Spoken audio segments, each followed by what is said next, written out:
Bonjour tout le monde, j'espère que vous allez bien. Donc aujourd'hui, j'aimerais vous faire une petite vidéo sur le côté guérir. Je viens d'en parler brièvement sur TikTok. D'ailleurs, n'hésitez pas à aller faire un tour, Nathalie Deves thérapeute sur TikTok. Je ne mets pas les mêmes vidéos sur ce réseau social que sur YouTube ou sur d'autres.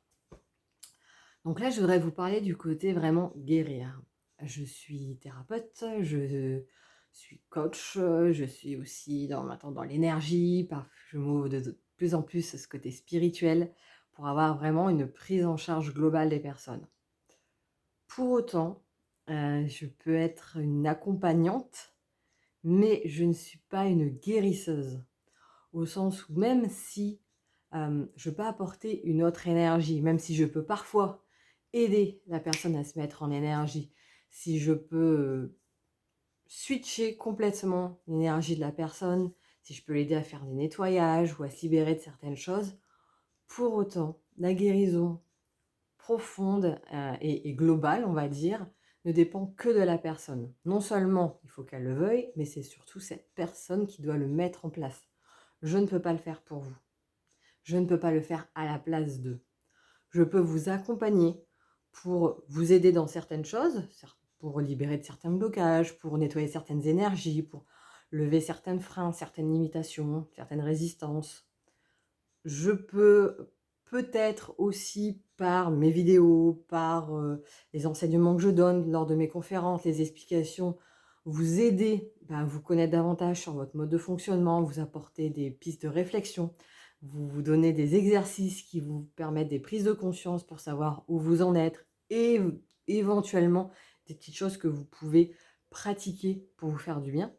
Mais sur cette base-là, comme même si nous sommes tous un, nous avons aussi quand même notre personnalité, notre individualité. C'est-à-dire que nous ne venons pas du même karmiquement.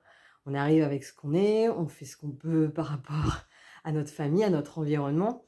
Donc à partir de cette base-là, c'est uniquement la personne qui va prendre en fonction de là où elle en est, ce qui lui parle, ce qui vibre en elle, ce qu'elle peut mettre en place en fonction aussi de ses capacités du moment.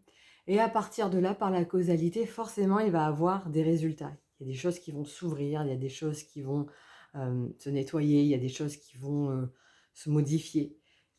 Le but étant pas de changer, mais l'étant de se rencontrer, de se mettre en paix avec soi-même. Parce que c'est ça finalement guérir, c'est dire mais voilà, je suis pleinement OK avec moi, avec mon environnement, avec la vie. Je fais partie de ce tout et tout va bien.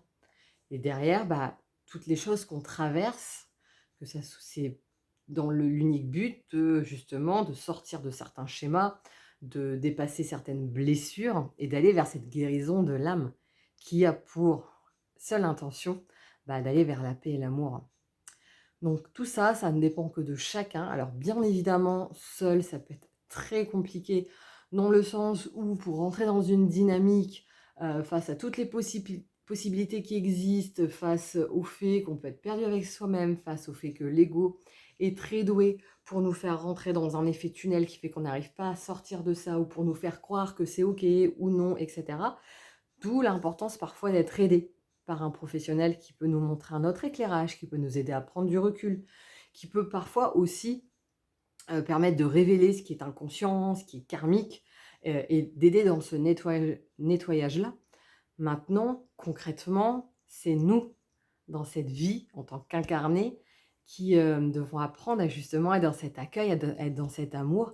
Et ça, c'est là qu'il y a vraiment le remède pour aller vers cette guérison, pour aller vers cette évolution, mais c'est pas le changer, c'est juste de s'accueillir pleinement tel que l'on est.